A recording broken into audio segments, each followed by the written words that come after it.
All right, good evening, everybody. I have some breaking news here for you. It's not good at all. We have high tensions between Russia and Ukraine, as you've probably heard in recent days. Well, we only have probably about 5 days before that really comes true. And here's some news right here I want to take you directly to. Some CBS news that is just, it's not good. It's something that could lead to catastrophe, if you know what I mean. So here's that footage.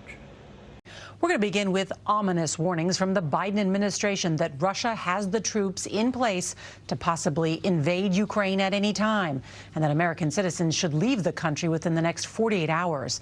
Other countries, including Britain, are urging their citizens to do the same. And as we come on the air, President Biden is pressing to get on the phone with Russian President Vladimir Putin soon in his ongoing attempts to de-escalate the crisis, which sent shockwaves through the financial markets today. The Dow, NASDAQ, and S&P plummeted on fears of war.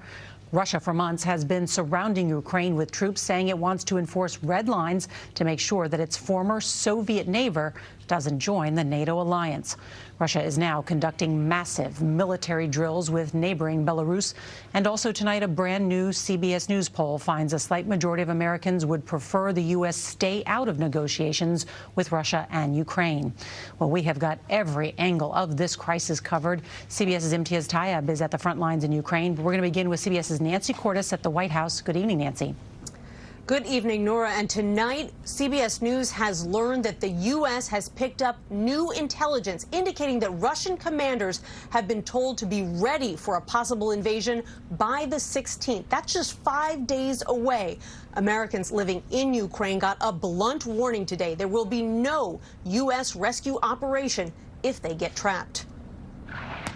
White House officials call this a sign of escalation. Video and satellite images showing more Russian troops arriving at the Ukrainian border. It prompted this video call today between President Biden and a dozen other NATO leaders, as U.S. officials urged all Americans in Ukraine to depart now. The president will not be putting the lives of our men and women in uniform at risk by sending them into a war zone to rescue people who could have left now but chose not to. The State Department estimates there are roughly 6,000 Americans living in Ukraine. The U.S. has begun pulling personnel from its embassy in Kyiv. What has changed over the past 24 or 48 hours to lead to your new level of concern?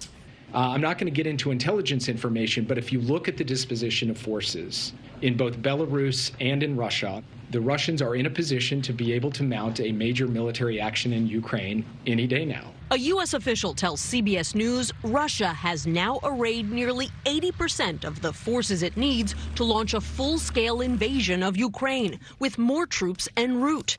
That's up from 70% just a week ago. The first U.S. military convoy reached neighboring Romania this week, as the defense secretary ordered 3,000 more troops to head to Poland from Fort Bragg. In an interview with NBC News, the president was asked what circumstances would prompt him to send troops to Ukraine itself. There's not. That's a world war when Americans and Russians start shooting at one another.